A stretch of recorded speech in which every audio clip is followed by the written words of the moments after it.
मंदिर पुरातन काल का है, पांडव काल का, द्वापर काल का अंतिम चरण का बताते हैं, पांडव के समय का बताते हैं।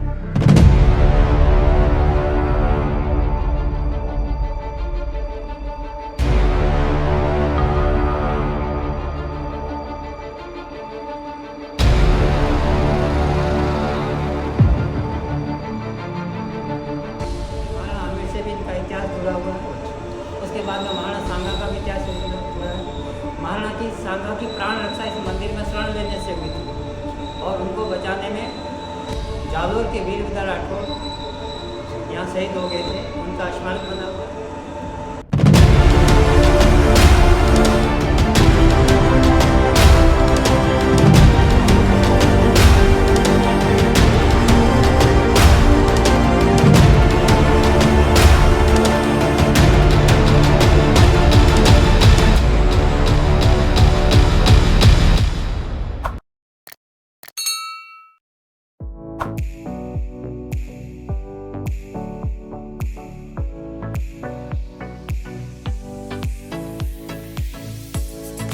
हेलो दोस्तों, स्वागत है आपका हमारे इस YouTube वीडियो में। आज आपको बताने जा रहे हैं महाभारत काल में पांडवों के द्वारा बनाए गए इस मंदिर के बारे में।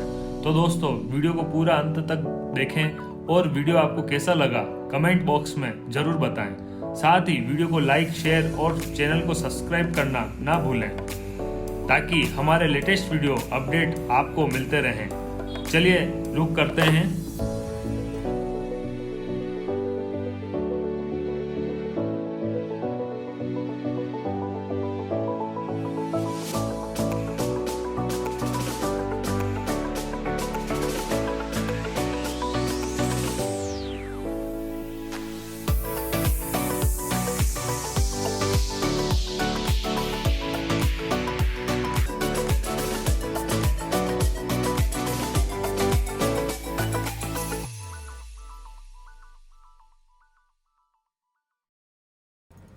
दोस्तों, हम देख पा रहे हैं ये भव्य दृश्य मंदिर के मंडप का है जिसे 52 खंभों से निर्मित किया गया है।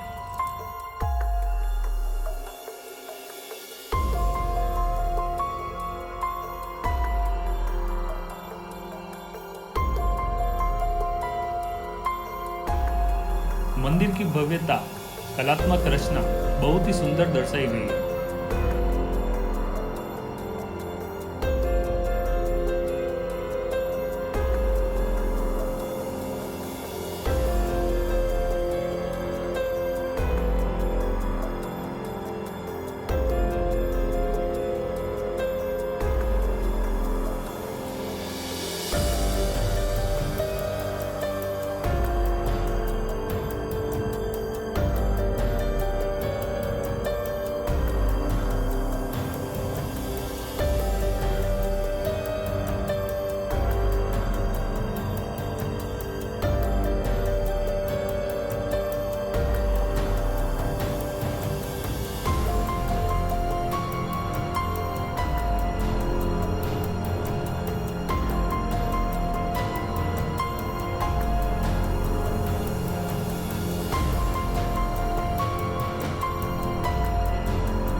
यह जो सीढ़ियां हम देख पा रहे हैं, यह एक ही पत्थर को काट कर बनाई गई है।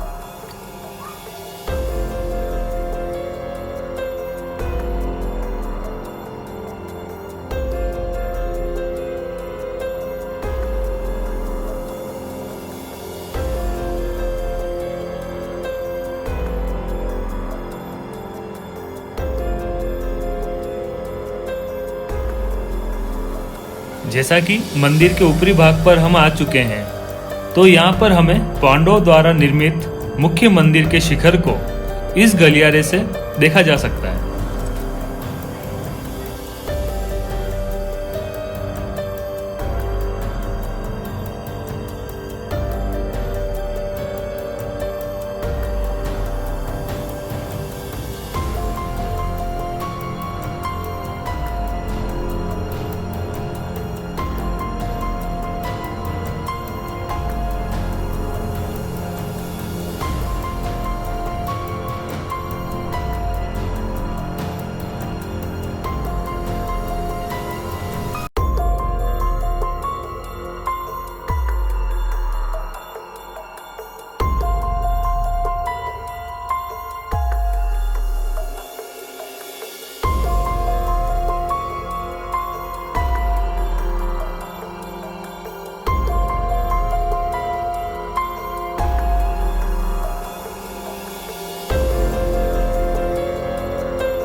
मंदिर के इतिहास में ऐसा है कि पहले तो इससे विग्रह के बारे में जानिए।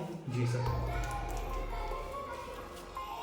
यहाँ के कुछ लोगों को ये है कि 4 भुजा ये छोटे भाई हैं और ये बड़े भाई हैं, लेकिन ये बातें सब मन गढ़ंत बातें हैं, जी। वास्तविकता नहीं है।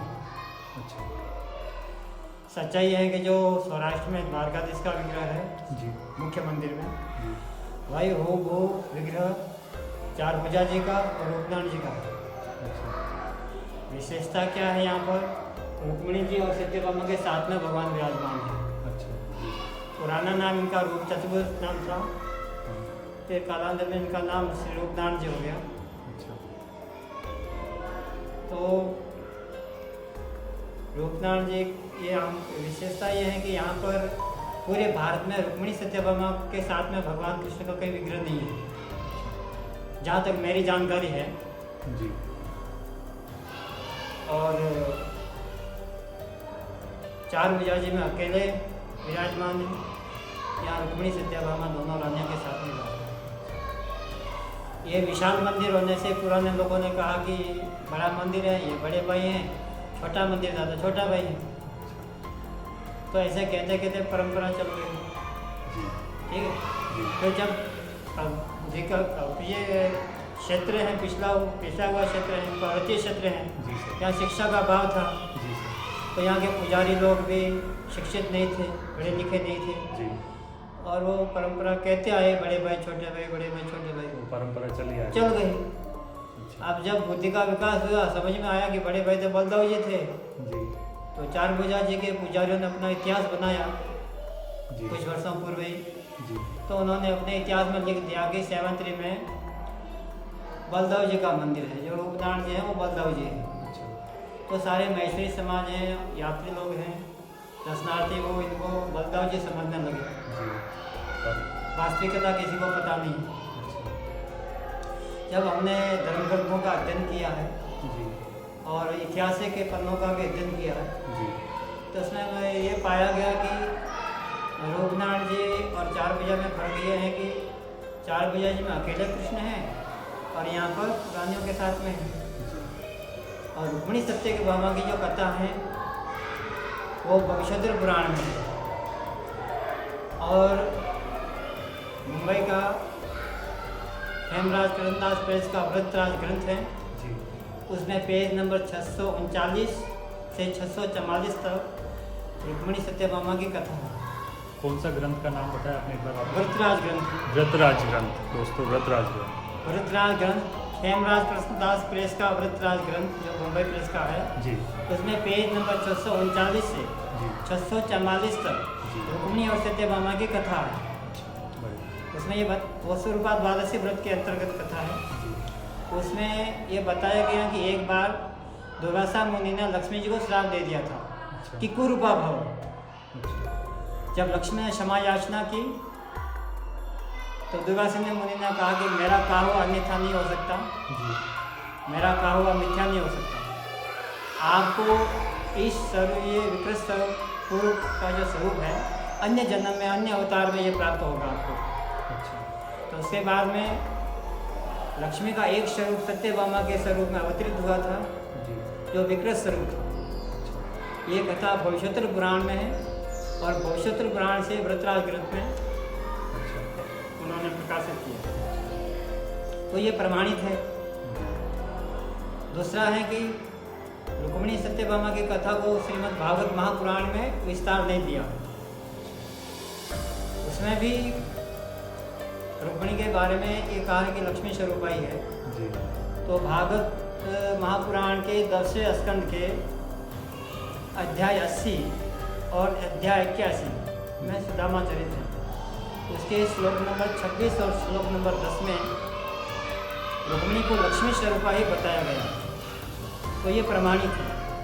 मेरा कहने के आशय ये यहाँ पर ये है कि यहाँ पर जो रुक्मिणी है वो चतुर्भुज रूप में लक्ष्मी स्वरूप में विराजमान है रुक्मिणी जी, और भगवान के दाहिनी तरफ रुक्मिणी जी विराजमान है और भगवान के बाएं तरफ सत्यभामा है।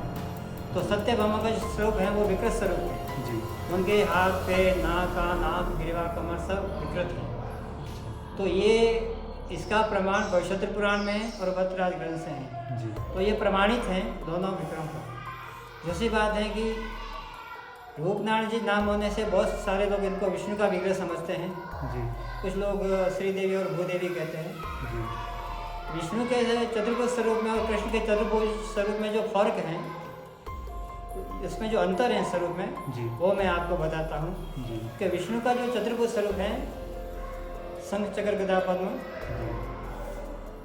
और कृष्ण का जो स्वरूप है चतुर्भुज स्वरूप, जी। उसमें अंतर है कि विष्णु के दाहिने हाथ ऊपर के हाथ में चक्र होता है जी। और बाएं ऊपर के हाथ में शंख होता है, जी। और बाएं नीचे के हाथ में कमल पुष्प होता है और दाहिने नीचे के हाथ में गदा होती है। जी। तो कृष्ण का जो चतुर्भुज स्वरूप है वर्तमान में द्वारिका में है, यहाँ पर मैं चाहिए तो विपरीत है। जी। विपरीत का मतलब है कि जहाँ पर से विष्णु भगवान के हाथ में चक्र होता है दाहिने ऊपर के हाथ में, जी। वहाँ पर श्री कृष्ण को गदा है। अच्छा। जो विष्णु के नीचे के हाथ में गदा होती है तो कृष्ण के ऊपर के हाथ में गदा है, अच्छा। और बाएं ऊपर के हाथ में चक्र है। जहाँ शंख होता है विष्णु भगवान को, वहाँ पे वहाँ कृष्ण के हाथ में चक्र है। चक्र है। जहाँ शंख होता है वहाँ चक्र। चक्र है, और दाहिने नीचे के हाथ में जहाँ कमल पुष्प होता है। तो वर्तमान में जो विग्रह है द्वारिका का है, रूपनारायण जी का है, चार विजय के जो विग्रह जी। हैं, उसके बाएं नीचे के हाथ में अक्षमाला, जपमाला, तुलसी माला, अच्छा, तुलसी माला। हाँ, तो माला है। जी। और दाहिने नीचे के हाथ में जहाँ गदा होनी चाहिए, जी। दाहिने नीचे के हाथ में जहाँ गदा होनी चाहिए, वहाँ तो माला है, और कमल की जगह उनके हाथ में शंख है। शंख। अच्छा। विपरीत है, मतलब ऊपर के हाथ के बजाय नीचे के हाथ में शंख। शंख। ठीक है ना।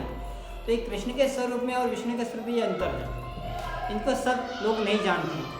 और दूसरी बात है कि कृष्ण के चतुर्भुज स्वरूप 16 है, जो ब्रह्मविभक्त पुराण में इसके वर्णन बताया है। मैंने चैतन्य चरित्र में अपना पढ़ा हूँ कि कृष्ण के चतुर्भुज स्वरूप 16 है। 16। ठीक है। तो ये आयुध को विपरीत धारण करने से उनके नाम रूप अलग अलग हो जाते हैं। तो जो वर्तमान में द्वारिका जी का स्वरूप है वो रूपनारायण जी का और चार विजय जी। दाहिने वो ऊपर के हाथ में गदा है, बाएं ऊपर के हाथ में चक्र है, बाएं नीचे के हाथ में शंख है, और दाहिने नीचे के हाथ में माला है। ये है श्री द्वारकाधीश का स्वरूप, रूपनारायण जी का स्वरूप, चार भुजा जी का स्वरूप। तो ये तो है। दूसरी बात है कि विष्णु भगवान के साथ में मूर्तियों पे पार्षद नहीं होते हैं। जी। तो यहाँ पर द्वारकाधीश के मंदिर में, द्वारिका में, चार भुजा जी में, रूपनारायण जी में उनके 4 पार्षद हैं, अच्छा। जिसमें 2 पुरुष हैं हाथ के नीचे, और बगल में 2 सेविकाएं हैं, जी। परिकर हैं, जो चवर करते हुए हैं। जी। तो ये विग्रह, ये विष्णु के विग्रह में साथ में नहीं होते हैं। अच्छा। ठीक है। तो ये भी एक पहचान के लिए मैं आपको बता रहा हूँ। अच्छा। तो इस बातों को पुजारी लोग भी नहीं जानते हैं, क्योंकि उन्होंने शास्त्रों का अध्ययन किया हुआ नहीं है। जी। तो ये तो स्वरूप आपको बताया जी। द्वारिकाधीश के, कृष्ण के स्वरूप और विष्णु स्वरूप का अंतर। जी। ठीक है साहब। जी। तो इस प्रकार मूर्तियों के विषय में तो आपकी जानकारी हमने अध्ययन किया है, उसके आधार से आपको बताइए। बढ़िया। ठीक है साहब। जी सर। इसके बाद इस मंदिर के विषय में है, निर्माण के विषय में है। जी। तो किंवदंतियाँ हैं कि पूर्व का अपने द्वापर के अंतिम समय में जी। पांडवों के द्वारा इनकी स्थापना हुई है, ऐसा बताते हैं। चार भुजा जी का और रूपनारायण जी का समकालीन मंदिर है, अच्छा। है ना। ऐसा नहीं कि ये पहले बना वो बाद में बना, ऐसा नहीं है। समकालीन। फर्क यही है, समकालीन है। फर्क यह है कि रानियों के साथ में वहाँ अकेले हैं। ठीक है सर। जी। इसके बाद में महाराणा उदय सिंह के इसमें, वैसे तो यहाँ इतिहास से मेवाड़ के सभी जितने भी महाराणा हुए, वो चाहे चित्तौड़ में हो, चाहे उदयपुर में, कुंभलगढ़ में, तो इन सभी राणाओं का मतलब ये कुल देवता रहे हैं, उनका संपर्क इस मंदिर से रहा है। जी। तो मैं थोड़ा पुरातन काल में चला जाता हूँ कि महाराणा आमेर से भी इनका इतिहास जुड़ा हुआ है। अच्छा। उसके बाद में महाराणा सांगा का भी इतिहास जुड़ा है। महाराणा की सांगा की प्राण रक्षा इस मंदिर में शरण लेने से हुई थी, अच्छा। और उनको बचाने में जालोर के वीर विदा राठौड़ जी। यहाँ शहीद हो गए थे, उनका स्मारक बना हुआ है। अच्छा। ये आगे। वहाँ परिकर में। तो कहने का मतलब कि सारे राणाओं का इतिहास इस मंदिर से जुड़ा हुआ है। जी। अब रही बात महाराणा उदय सिंह के समय की घटना की है, जी। तो महाराणा उदय सिंह जी रात्रि के समय यहाँ दर्शन करने को आए थे। उस समय पट बंद हो चुके थे और पुजारी जी अपनी मंदिर बंद करके जो उस दिन में जो पुष्पमाला चढ़ाई जाती है वो रात को उतार के उन्होंने अपने मस्तक पे धारण करके बाहर निकल रहे थे। जी। पुजारी का बाहर निकलना उनके सामने से महाराणा जी को आते देखा। पुजारी जी घबरा के वापस मंदिर में आ गए। जी। उन्होंने स्वागत के लिए उनके पास कुछ था नहीं, तो उन्होंने अपनी पहनी हुई माला उतार के महाराणा को पहना दी। जी। अब महाराणा ने देखा किसी बुढ़े पुजारी ने अपना पहना हुआ माला मुझे पहना है, तो उन्होंने अपना अपमान समझा। जी। जब महाराणा की दृष्टि श्री विग्रह पे पड़ी तो देखा, ये माला पे पड़ी तो देखा कि इसमें एक सफ़ेद बाल है। जी। तो सफ़ेद बाल को देख के महाराणा ने बैंक से पूछा, क्या पंडित जी ठाकुर जी को धोले आ गया क्या, सफ़ेद आ गई क्या, यानी धोले बाल आ गए क्या? अच्छा। तो डर के मारे पुजारी ने कह दिया हाँ आ गए। अच्छा। तो महाराणा ने कहा कि सुबह आके देखूंगा, सुबह आके दर्शन करूंगा तो देखूंगा कैसे सफ़ेद बाल है। ऐसे कह के महाराणा जी तो चले गए। और फिर पुजारी जी को चिंता हुई कि मेरे सिर का बाल गया और मैंने डर के हाँ कह दिया कि हाँ बाल आ गए ठाकुर जी। जी। तो खूब आर्त भाव से भगवान से विनय की प्रार्थना की और उनकी प्रार्थना को भगवान ने सुना। तो मंदिर के भीतर से आवाज़ आई कि मैंने श्वेत केश धारण कर लिया, देखो मेरे मस्तक में धवल केश छाए। अच्छा। तो पुजारी की रोते के लिए रात बीती। सुबह जब मंगला का समय हुआ तो पुजारी ने जब पट खोले तो देखा कि श्याम सुंदर के पास सफ़ेद बाल सजे हुए हैं। तो पुजारी जी दर्शन करके भाव विभोर होकर एकदम समाधिस्थ हो गए। बहुत समय के बाद फिर वो चेतन अवस्था में आए। जी। तो प्रेम के आंसू बहने लगे कि देखो भगवान का जो स्वरूप है नित्य किशोर स्वरूप है। जी। और मेरी बात को रखने के लिए भगवान ने अपने विग्रह पर श्वेत केश धारण करके मतलब बूढ़े बाबा जी बन गए हैं। तो भगवान कितने दयालु हैं। तो फिर प्रेम के आंसू बहने लगे। उसी समय महाराणा जी भी आ गए। अच्छा। तो महाराणा जी ने पुजारी को रोते करते देखा। तब महाराणा ने सोचा कि रात को झूठ कह दिया था, अब भय के मारे रो रहा है। लेकिन महाराणा जी की दृष्टि श्री विग्रह पे पड़ी तो देखा कि सुंदर बाल सजे हुए हैं। जी। तो महाराणा जी को विश्वास नहीं हुआ। उन्होंने अंदर जाके एक बाल पकड़ के खींचा तो भगवान को दर्द हुआ, नाक पे सिकुड़न आ गई और बाल उखड़ने के साथ ही खून की धारा वेग से आके महाराणा के अंग पे पड़ी, छाती पे पड़ी। तो ये खून देखे महाराणा जी एकदम बेहोश के गिर गए। एक पैर बीतने के बाद फिर उनको होश आया, चेतन अवस्था में आए।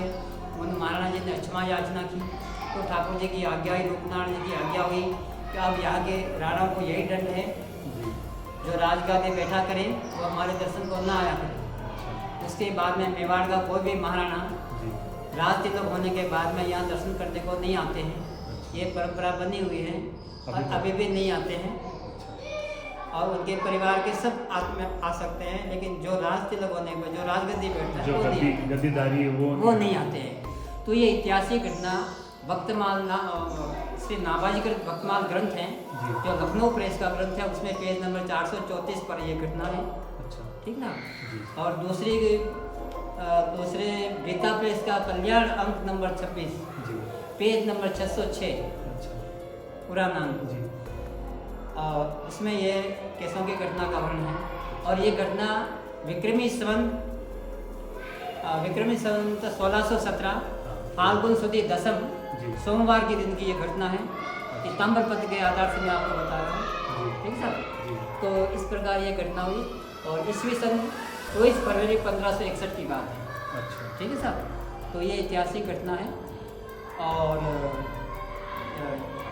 ऐतिहासिक घटना का जो समय महाराणा उदय सिंह से फिर उनकी एवज में फिर उन्हें क्षमा याचना की तो उन्होंने 4700 बीघा भूमि उस पुजारी को भेंट दी, ठाकुर जी को भेंट दी, जो नाथद्वारा तहसील में अकड़ा गांव के नाम से दी गई है।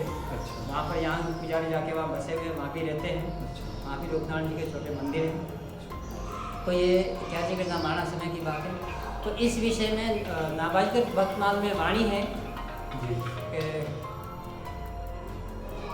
दर्शन आयो राणा रूप चतुर्भुज के रे प्रभु कोडी हार शीस लपटाए हैं बेगी उतारी कर लेके घरे डारी दियो देखी धोरो बार के धोरे आए हैं कहत तो कही गई सही नहीं ज्यादा महिपति डारे मारे हरिपद ध्याए और इसी केस करो मेरे लिए सेत केस ले सुन भक्ति के देखो छाए।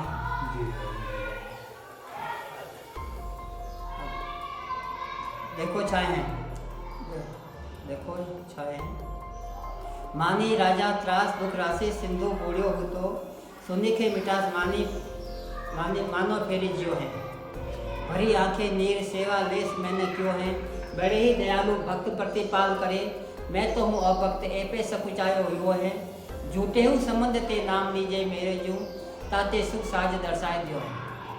आयो भोर राना सेत बार सो निहारी रहो कहो केस काहू के लिए पंडा ने लगाए हैं।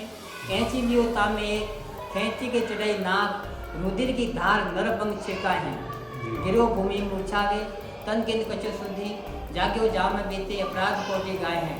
अब यही दंड जो राज बैठे सो ना आवे हाँ अब लहू आनी मानी करे जो सिखाए हैं। ये नाबाजी कर भक्तमाल में प्रियादास की टीका में लिखा गया है। तो इस प्रकार है ये देवाहित सिद्ध केस प्रतिज्ञा राखी जन की, ये नाबाजी का मूल है। तो कहने का भाव ये है कि ये इतिहासों से प्रमाणित है और मैंने जो अध्ययन किया है मैंने तथ्यों के आधार से आपको बताया है। दूसरी बात है कि मंदिर निर्माण के विषय में मैं बात छूट गई थी। तो मंदिर के इतिहास में मेवाड़ का इतिहास है वीर विनोद। तो उसमें ये लिखा है कि महाराणा आमिर ने इस मंदिर को बनवाया। अच्छा। तो हमने उसका खंडन किया तो हमको बताया गया कि एकलिंग जी के अंदर भी महाराणा आमिर के समय का शिलालेख है कि रूपनारायण जी मंदिर महाराणा आमिर ने बनाया। अच्छा। लेकिन उसके बाद का इतिहास जोधपुर वालों का है, जो वर्तमान में बलूना ठिकाना है। वर्तमान में पाली जिला में जैतारण तहसील में बलूना ठिकाना है। वहाँ के राव जगत सिंह जी ने वो भी मीराबाई के भतीजे थे और मीराबाई भक्ति से प्रभावित हो गए, वो भक्त हो गए। अच्छा। और भगवान की प्रेरणा से यहाँ आके उन्होंने इस विशाल मंदिर का स्वरूप दिया। ऐसा जोधपुर वालों का इतिहास है। तो वीर विनोद जो आमिर का समय जो था वो विक्रमी सन 1357 का था। अच्छा। और ये जोधपुर वालों को इतिहास है जगत सिंह जी का, वो विक्रम सन 1711 में इन्होंने ये प्रतिष्ठा करवाई थी, ऐसा बताया जी। तो दोनों बात सत्य है क्योंकि महाराणा आमिर ने भी इनका जीर्णोद्धार करवाया होगा। और उसके बाद में जगत सिंह जी ने इनका विशाल स्वरूप इस मंदिर को दिया। उनकी बात को भी हम वो भी अकाट्य सत्य है क्योंकि जगत सिंह जी की हाथी के ऊपर मूर्ति लगी हुई है गुरु जी के पीछे। अच्छा। प्रमाणित है और इतिहास से भी प्रमाणित है जी। तो उन्होंने अपने समय में किया। इसके पहले ऊपर पहली मंजिल पे विक्रमी सन 1019 का भी शिलालेख है। तो इसका मतलब कि समय समय में राजाओं ने अपने अपने समय में इनका जीर्णोद्धार कराया, विकास करवाया, तो उनका इतिहास से नाम जुड़ गया है। लेकिन मंदिर पुरातन काल का है, पांडव काल का, द्वापर काल का अंतिम चरण का बताते हैं, पांडव के समय का बताते हैं। अच्छा। तो ये हमारी जानकारी में जो था हमने आपको बताया। तो इस प्रकार यहाँ की विशेषता है कि यहाँ दोनों रानियों के साथ में दर्शन होते हैं। और ये चारभुजा जी के बाद यहाँ अगर दर्शन नहीं करते हैं तो यात्रा अधूरी मानी जाती है, इसलिए यहाँ दर्शन करना आवश्यक होता है। और ये चारभुजा रूपनारायण जी के पुराने स्थान हैं। इससे पुराना और मेवाड़ में मेरी जानकारी में स्थान नहीं है क्योंकि श्रीनाथ जी भी 1728 में आया बताते हैं। और इस प्रकार हमारी जो जानकारी है जो हमने आपको बताई